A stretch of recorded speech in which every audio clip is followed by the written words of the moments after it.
if you see these three lights, you have to be worried about it, because definitely you have some kind of electricity problems. So let's do the steps together and everything will be fine. Look, the first thing, you will shut down your computer.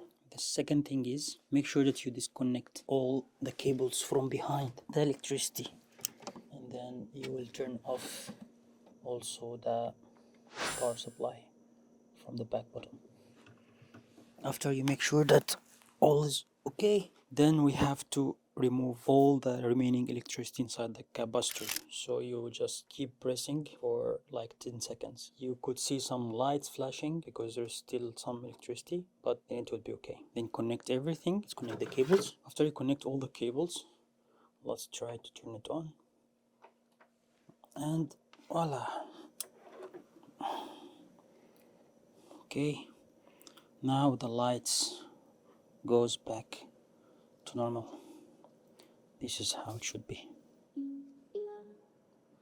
And the computer is on.